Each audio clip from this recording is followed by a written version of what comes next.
Video में मैंने आपको बताया था कि हिमाचल प्रदेश में स्वास्थ्य विभाग में लगभग 1450 पदों पर ये भर्ती स्टार्ट हो चुकी है और आपके जितने भी डिस्ट्रिक्ट हैं वहाँ से ये एडवर्टाइजमेंट निकलनी स्टार्ट हो गई है, जिसमें कि मैंने आपको पिछले कल ये बता दिया था कि स्टाफ नर्स की 622, ओटीए की 138, कम्युनिटी हेल्थ ऑफिसर की 530, फार्मासिस्ट की 24 और उसके अलावा जो है लगभग ऑफिस स्टाफ के भी काफ़ी पोस्ट इसमें है, जैसे कि बीपीएम, अकाउंटेंट और MTS worker, technician, counsellor, medical record officer, consultant, NTEP और आपके टीवी हेल्थ विजिटर और उसके अलावा एनीमिया मुक्त काउंसलर। मतलब इस तरह की बहुत सी वैकेंसियाँ ये आपको देखने को मिल रही है। इसी कड़ी में जो है मंडी डिस्ट्रिक्ट में ये वैकेंसीज निकल चुकी है, जो कि व्यास इंफ्राबिल्ड प्राइवेट लिमिटेड एजेंसीज है, उसके थ्रू जो है 24 अगस्त को जो है इंटरव्यू रखा गया है। डायरेक्ट इंटरव्यू के ही बेस पर आपका यहाँ पर सिलेक्शन हो जाएगा। लगभग 100 के आसपास जो है, 100 से ज़्यादा भी पद जो है मंडी डिस्ट्रिक्ट के लिए हो सकते हैं। आपको पता होगा कि कांगड़ा और मंडी डिस्ट्रिक्ट जो है हिमाचल प्रदेश के सबसे बड़ी डिस्ट्रिक्ट है, वहाँ पर लगभग 150 से 200 के करीब जो है पद यहाँ पर फिल होंगे। तो आप देख सकते हैं कि कल मुझे कई जो है मैसेज आ रहे थे कि इसकी जो है डिटेल वीडियो लेकर आइए कि आपकी क्वालिफ़िकेशन क्या रहने वाली है और सैलरी कितनी रहने वाली है। तो मैं आपको बता दूं, लास्ट ईयर जब 2020-21 में ये भर्ती हुई थी तो ये नेशनल हेल्थ मिशन के अंडर कॉन्ट्रैक्ट बेसिस पर हुई थी, लेकिन इस बार ये भर्ती आउटसोर्स माध्यम से होने जा रही है। तो इस बार आपकी सैलरी में इसमें कुछ फ़र्क हो सकता है, क्योंकि आउटसोर्स एजेंसीज जो होती है वो आपको सैलरी काट के देती हैं, तो ये सैलरी जो है आपकी 5 से 7 हज़ार रुपया कम हो सकती है। तो आप देख सकते हैं कि कम्युनिटी हेल्थ ऑफिसर की ये आप देख सकते हैं कि लास्ट टाइम 2020-21 की नोटिफिकेशन है, तो उस समय जो मंथली सैलरी जो सीएचओ को थी वो 25,000 रुपये थी। और आप देख सकते हैं कि इनिशियल जो इसमें एसेंशियल जो क्वालिफिकेशन है, जिसमें कि any candidate who have successfully completed BSc nursing या BSc nursing degree from recognise university should be registered with the state nursing council Himachal Pradesh. तो यदि आपके पास जो है ये और उसके साथ जो है सीएचओ में आपके पास यदि आपने कम्युनिटी मेडिसिन में 6 मंथ का डिप्लोमा किया है तो आप इसके लिए सीएचओ के लिए एलिजिबल होते हो। तो ये आपके सीएचओ के लिए थी। और उसके बाद आप देखेंगे स्टाफ नर्स के लिए जो सैलरी उस समय रखी गई थी 21,800 रुपये ये सैलरी थी। तो उस समय अब जो है इसमें कुछ कटौती हो सकती है, क्योंकि आउटसोर्स एजेंसियां जो है अपनी फ़ीस आपसे काटेंगी, तो आपको लगभग 15 से 16 हज़ार रुपये मिल सकता है। तो आप देख सकते हैं कि एसेंशियल क्वालिफिकेशन 10+2 आपके पास होना चाहिए साइंस में, और उसके साथ आपके पास क्वालिफाइड जो नर्सिंग का डिप्लोमा होना चाहिए, जिसमें कि जीएनएम डिप्लोमा या BSc nursing from recognised university must be registered with the state council of Himachal Pradesh. यानी कि यदि आपने 10+2 साइंस में कर रखा है, उसके साथ आपने जीएम डिप्लोमा, जीएनएम का डिप्लोमा कर रखा है और बीएससी नर्सिंग भी कर रखी है, तो आप स्टाफ नर्स के लिए एलिजिबल है, तो आप इसके लिए अप्लाई कर सकते हैं। सैलरी मैंने आपको बता दी है कि 21,800 रुपये आपकी सैलरी है, लेकिन आउटसोर्स एजेंसियाँ इसमें से कुछ फीस काट करके आपको देंगी।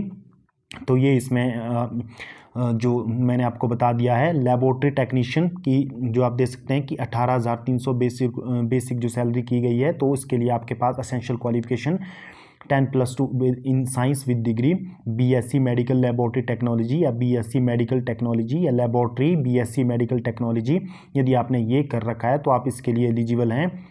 तो ये जो है मैंने आपको यहाँ पर बता दिया है। उसके अलावा जो है ये जो आपके वो मैं नोटिफिकेशन दिखा रहा हूँ, क्योंकि आपको लगभग 2020 या 21 की है, लेकिन आपको पता है कि ये जो भर्तियाँ इस साल हो रही है आउटसोर्स बेसिस पर है, तो इसकी कोई भी डिटेल एडवर्टाइजमेंट आपको कहीं भी देखने को नहीं मिलेगी, क्योंकि जो आउटसोर्स भर्तियाँ होती है ये तो आपको पता है कि न्यूज़पेपरों में ही इनकी कटिंग आपको देखने को मिलती है और डायरेक्टली इंटरव्यू होता है, कोई रिटर्न यहाँ पर नहीं होता है। तो डायरेक्टली इंटरव्यू के बेस पर आपको सिलेक्शन किया जाता है। तो मैं आपको क्वालिफिकेशन बता रहा हूँ कि आपकी क्या क्वालिफिकेशन रह सकती है।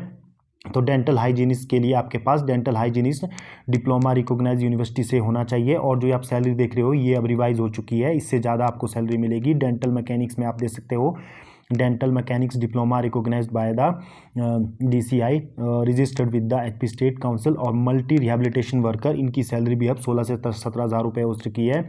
और 10+2 1 year and half year multi rehabilitation worker diploma आपके पास होना चाहिए। और डिस्ट्रिक्ट आशा कोऑर्डिनेटर के लिए आप दे सकते हैं graduation degree any stream from recognise university and with PGDCA for 1 year और 1 ईयर वर्क एक्सपीरियंस आपके पास डाटाबेस हैंडलिंग में होना चाहिए हेल्थ सेक्टर का।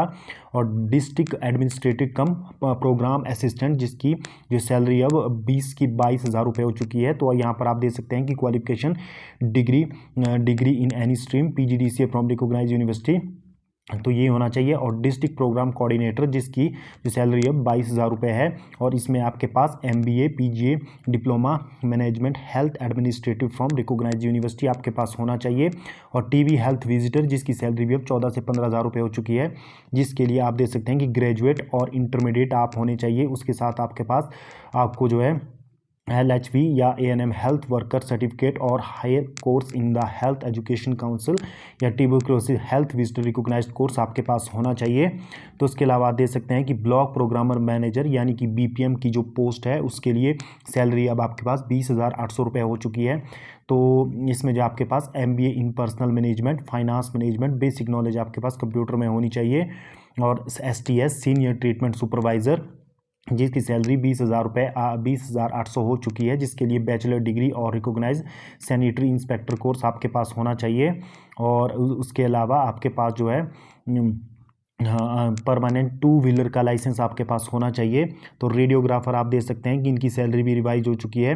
तो candidate should have 10+2 class examination board standard with physics and chemistry group and successfully completion of diploma of radiography from the recognize institute. तो dental attendant की जो salary है अब 9,500 रुपये हो चुकी है।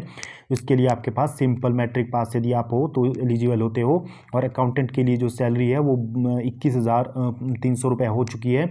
तो इसके लिए आप सिंपल ग्रेजुएट इन कॉमर्स और MBA with knowledge of computer application पर preference will be given to the familiarity with the audit in recognised society of institution. तो ये आपके पास होना चाहिए। इसकी सैलरी मैंने आपको बता दी है कि इंक्रीज़ हो चुकी है।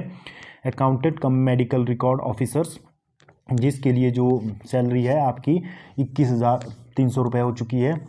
और ग्रेजुएट इन कॉमर्स और MBA और 1 year diploma in computer application preference will be given to the familiarity with the audit in the any recognise society institution. तो आपके पास ये जो है accountant cum medical record officer के लिए होनी चाहिए। और मेडिकल ऑफिसर आयुष के लिए आप देख सकते हैं कि आपकी जो सैलरी है मैं आपको बता दूं, इसकी सैलरी जो है 26,195 रुपये हो चुकी है। और इसके लिए आपके पास BAMS plus working experience as MO Ayush 3 year का आपके पास होना चाहिए।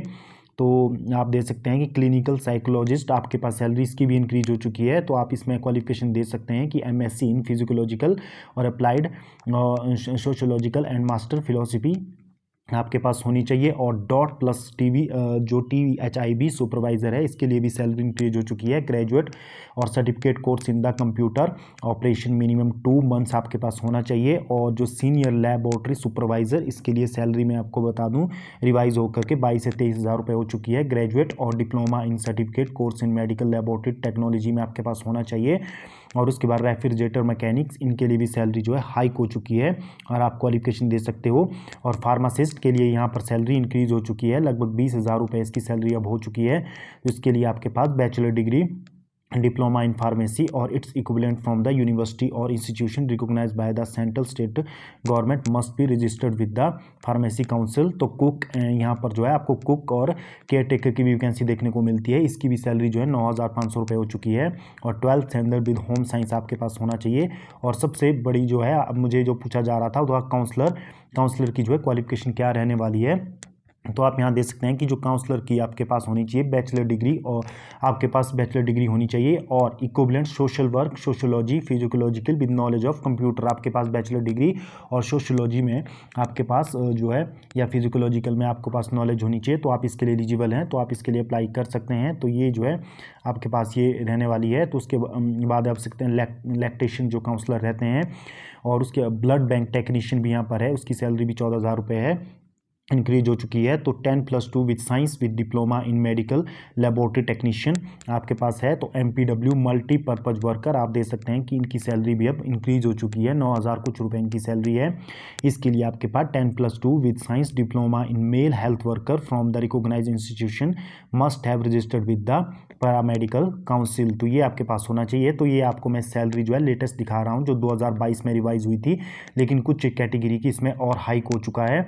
तो लेकिन आपको पता है कि इस बार जो भर्ती है वो आउटसोर्स माध्यम से आपको देखने को मिल रही है, तो आपकी सैलरी में डिक्रीज़ हो सकता है, क्योंकि आउटसोर्स एजेंसियाँ आपसे जो है कुछ फीस चार्ज करेगी।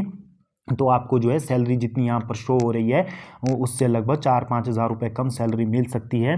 तो आप देख सकेंगे कि यहाँ पर जो भर्ती होती है स्टैटिस्टिकल असिस्टेंट, जिसकी 19,800 रुपये भर्ती जो इसमें सैलरी आपको स्टार्टिंग दी जाती है, लेकिन यहाँ पर आपको कम मिल सकती है।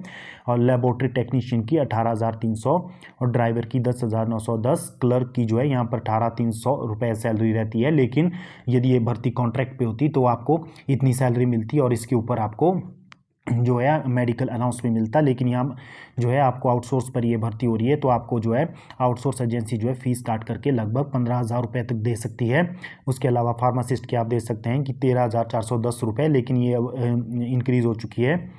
और उसके अलावा आप मेन आपको कैटेगरी में बता रहा हूँ, रेडियोग्राफर की भी चेंज हो चुकी है। डेंटल सर्जन की आप दे सकते हैं, यहाँ पर डेंटल जो सर्जन है उनकी जो सैलरी है लगभग 29, मेडिकल ऑफिसर की 29,100 और डेंटल असिस्टेंट की 9150 रुपये और मेडिकल ऑफिसर आयुष जिनकी 22,800 रुपये सैलरी हो चुकी है।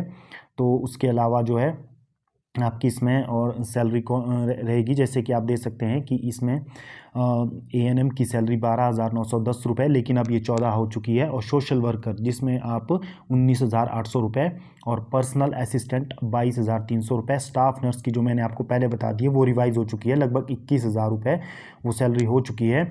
और BCC कोऑर्डिनेटर 20,800। अकाउंटेंट की मैंने आपको पहले बता दिया है कि जो अकाउंटेंट की जो सैलरी है वो जो है आपको देख सकते हैं कि 21,000 रुपये, 21,300 रुपये ये देखने को मिल रही है। और program dealing assistant data entry operator 18,300 रुपये बेस सैलरी इनकी रखी गई है। और डॉट प्लस स्टैटिस्टिकल असिस्टेंट 19,800 रुपये ये इनकी सैलरी रहने वाली है। उसके अलावा स्टोर असिस्टेंट 10,660 रुपये और TV हेल्थ विजिटर जिनकी जो सैलरी है 13,910 रुपये और सीनियर ट्रीटमेंट सुपरवाइज़र जिसकी 20,800 रुपये और ऑडियो मैट्रिक्शियन 19,800 रुपये और न्यूट्रिशन काउंसलर और 20,800 रुपये और लैक्टेशन काउंसलर 20,800 और मल्टी रिहेबिलिटेशन वर्कर 13,910 रुपये और instructor for hearing impaired children 20,800 रुपये और ब्लड बैंक टेक्नीशियन जिनकी जो बेस सैलरी है वो 18,300 है।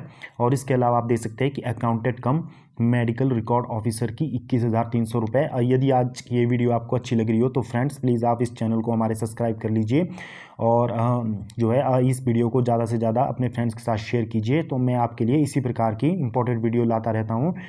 तो state vaccine and logistic manager की 20,800 रुपये ये बेस सैलरी है। प्रोग्राम असिस्टेंट क्वालिटी एश्योरेंस जिसकी 20,800 है। RBSK के मैनेजर की 20,800 है और आशा कोऑर्डिनेटर की 20,800 है और डिस्ट्रिक्ट प्रोग्राम कोऑर्डिनेटर 20,800 और टेक्निकल असिस्टेंट 20,800 और डाटा मैनेजर की 18,300 रुपये सैलरी है। तो ये जो इतनी कैटेगरी है इन सभी कैटेगरियों की लगभग यहाँ पर पोस्टें निकली हैं।